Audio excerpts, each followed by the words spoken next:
Tapi di sisi lain dari kuasa hukum Mas Roy kan lagi memperjuangkan perihal kebebasan untuk Mas Roy.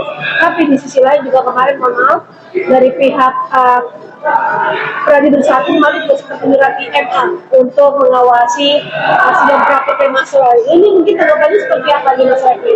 Iya, saya kira sekali lagi ya, langkah-langkah itu adalah langkah-langkah yang tidak perlu. Kenapa? Sekali lagi saya katakan, yang menjadi tersangka itu Roy Suryo, bukan Pradi Bersatu, bukan Ade Darmawan, bukan siapa lagi nama-nama yang tergabung di sana.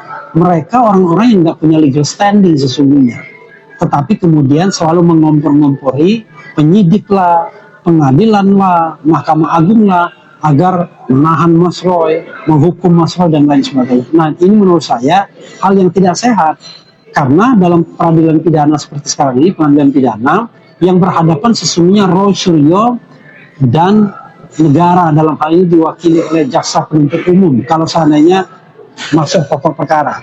Tetapi kalau kita bicara konteksnya pra peradilan, yang berhadapan adalah Roy Suryo dengan penyidik dan juga kejaksaan sebagai turut termohon. Harusnya mereka lah yang berkomentar keberatan atau tidak keberatan, bukan pihak Jokowi yang tidak jelas legal standingnya. Gitu.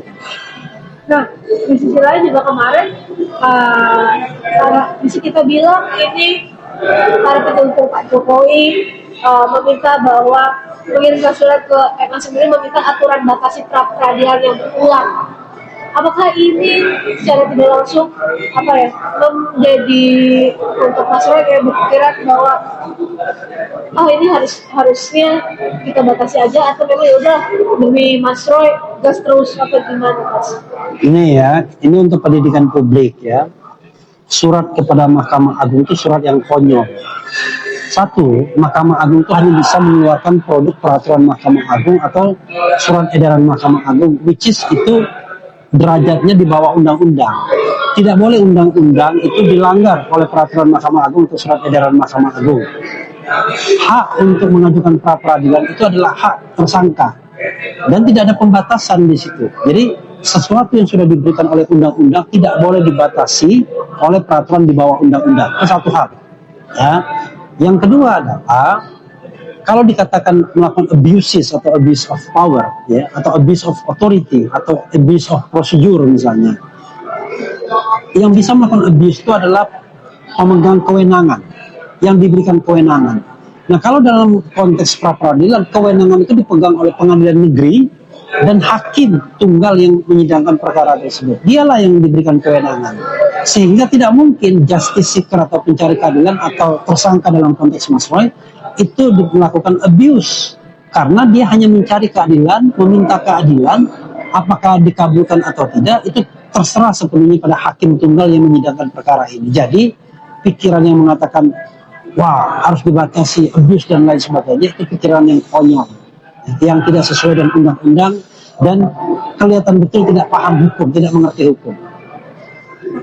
Nah, kemarin ini juga sempat mengatakan ada Undang-Undang Nomor 48 Tahun 2009 yang dimana pasal 2 ayat 4 dikatakan peradilan itu asasnya sederhana, cepat, dengan biaya murah. Berarti kan mengatakan bahwa ini sebenarnya mungkin terhadap batasan atau mungkin ya udah kalau ada trafik ini mungkin tidak biaya tidak terlalu mahal, akhirnya ya sudah Mas Roy sampai akhirnya tetap harus memperjuangkan demi Mas Roy ini gitu. Ya itu juga konyol, mengutip azas peradilan cepat, sederhana dan murah. Ini konteksnya apa? Pra peradilan itu sendiri sudah mempraktikkan itu, azas cepat, ya kan, sederhana dan biaya murah. Karena pra peradilan itu dilakukan dalam jangka waktu yang 7 hari saja, bahkan dimaknai 7 hari kerja putus. Dan itu sederhana, cepat dan murah. Lalu kalau seandainya misalnya jumlahnya berapa kali, mana bisa dibatasi orang mengajukan pra peradilan? Tidak masalah, siapapun bisa mengajukan pra peradilan. Nanti dia bilang pra peradilan di pengadilan ini hanya boleh 5 kali dalam sebulan. Itu kan konyol namanya. Maka nanti suatu saat kalau seandainya nanti mereka menggunakan instrumen pra peradilan, maka yang terjadi adalah mereka akan menelan ludahnya sendiri yang sudah diludahkan. Dan padahal mereka sendiri yang mengatakan kami lakukan praktik dong. Ketika kami melakukan pra peradilan, malah mereka protes maunya apa? Kayak apa lagi? Oke. Nah, Mas, di sisi lain juga mereka mengatakan mengajukan 7 alasan sekaligus 7 tuntutan kepada MA, yaitu menjamin asas peradilan sederhana, tepat, dan biaya ringan, penjagaan kepastian hukum, mencegah terganggunya pemeriksaan pokok perkara, penjagaan keseimbangan hak tersangka dan kepentingan penegak hukum, serta pemberian pedoman seragam bagi seluruh pengadilan, pencegahan penyalahgunaan proses hukum ataupun abuse of proses, serta penjagaan kewibawaan dan finalitas putusan pengadilan. Ini sampai dengan 7 poin yang mereka sertakan. Ya, 7 poin itu nggak ada artinya semua karena sesuatu yang sifatnya normatif. Ya, pra peradilan yang diajukan berkali-kali itu tidak mengurangi azas peradilan cepat, sederhana dan murah karena sidangnya beda. Kasusnya berbeda, kecuali kita mengajukan hal yang sama berulang-ulang, itu namanya baru kesengajaan. Yang kedua adalah kalau dia mengatakan apalagi soal soal finalitas, soal macam-macam, itu menurut saya tidak relevan. Ya, sekali lagi kalau dia mengatakan bahwa ini adalah abuse of process gitu ya, maka sekali lagi yang bisa melakukan abuse itu adalah pemegang kewenangan. Kalau kami sebagai tersangka Mas Roy hanya bisa memohonkan. Pemohon itu posisinya di bawah, ya kan? Sementara yang mengabulkan permohonan itu dalam nilai hakim posisinya di atas. Jadi tidak bisa kita melakukan abuse. Yang bisa melakukan abuse itu adalah hakim dan pengadilan. Justru apa yang dilakukan mereka adalah melakukan intervensi terhadap penegakan hukum. Kalau mereka katakan keseimbangan antara penegak hukum dan kemudian juga tersangka, sekali lagi penegak hukum itu nggak punya konsekuensi apa-apa. Yang punya konsekuensi itu adalah tersangka yang bisa diancam hukuman sampai 12 tahun penjara. Loh kok kemudian sangat wise memperhatikan keseimbangan antara penegak hukum atau penegakan hukum dengan tersangka. Justru dalam konteks peradilan pidana, tersangka harus diberikan kesempatan seluas-luasnya untuk membela diri karena dia diancam oleh hukuman berat oleh negara. Itu masalahnya.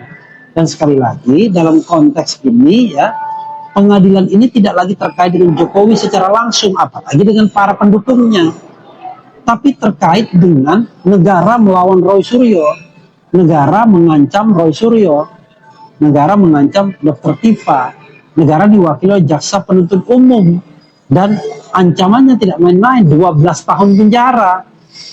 Jadi tidak ada yang dirugikan kecuali para terdakwa itu sendiri. Pak Jokowi tidak dirugikan, apalagi para termul dan para pendukung yang tidak jelas standing positionnya itu, gitu loh. Nah, mereka juga sempat menyebutkan bahwa praktik bukanlah alat untuk menghambat peradilan, tetapi hak tersangka wajib dilindungi, tetapi penyalahgunaan hak wajib dicegah, demikian bunyi penutup pernyataan dari pihak. Ya, sekali lagi saya katakan penyalahgunaan itu pikiran yang konyol. Hanya orang yang memegang kekuasaan yang bisa menyalahgunakan sesuatu. Kalau dia tidak memegang kewenangan dan kalau seandainya tindakannya bergantung pada kebaikan atau keputusan pihak lain, maka itu tidak bisa dikatakan menyalahgunakan kewenangan. Tidak bisa dikatakan abuse of power atau abuse of process. Hanya orang yang memiliki kewenangan yang bisa melakukan abuses atau melakukan pelanggaran. Kalau kita meminta, yang namanya meminta itu terserah kita mau berkali-kali, 1 kali, 2 kali, 3 kali, sepanjang itu legal dan dibolehkan, maka kita gunakan, dan itu adalah hak. Tidak boleh kemudian hak itu dibatasi, apalagi oleh orang-orang yang tidak relevan dalam kasus ini. Mereka kan tidak dirugikan apa-apa. Seandainya katakanlah pokok peradilannya kemudian baru diperiksa tahun depan, let's say, apa yang akan merugikan Adi Darmawan? Apakah kemudian Andi Azwan atau siapapun akan dirugikan? Kan tidak. Mereka tetap bisa keluar-keluar, bisa ngomong sana sini dan lain sebagainya. Sementara yang menghadapi dakwaan 12 tahun penjara itu adalah Roy Suryo, gitu ya. Mas, kalau untuk ini aja orang awam bagi kita tidak tahu ya. Sebenarnya kalau untuk terapi sendiri tadi Mas mengatakan bahwa bisa berapa aja. Tapi kalau memang sebenarnya ada aturan tetapnya nggak sih harus dibatasi berapa atau memang bisa berapapun bisa? Begini ya, tidak ada pembatasan berapa kali rapid. Pertanyaannya adalah, memang rapid itu menyenangkan kita. Anda sanggup melakukan rapid berkali-kali. Dalam satu rapid saja yang cuma kita 5 kali sidang, 4 kali sidang, bukan 5 kali sidang, 4 kali sidang, kita harus menyiapkan 3 dokumen. Dokumen permohonan, dokumen replik, sama dokumen kesimpulan. Kalau Anda pengacara yang tidak canggih, Anda nggak mungkin bisa rapid berkali-kali. Ya, sekali lagi tolong ya, tidak semua lawyer itu sanggup atau tim lawyer sanggup melakukan rapid berkali-kali.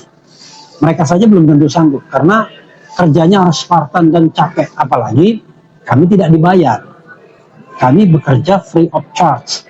Walaupun dihitung biaya dan jasa kami, tapi itu hanya hitungan di atas kertas.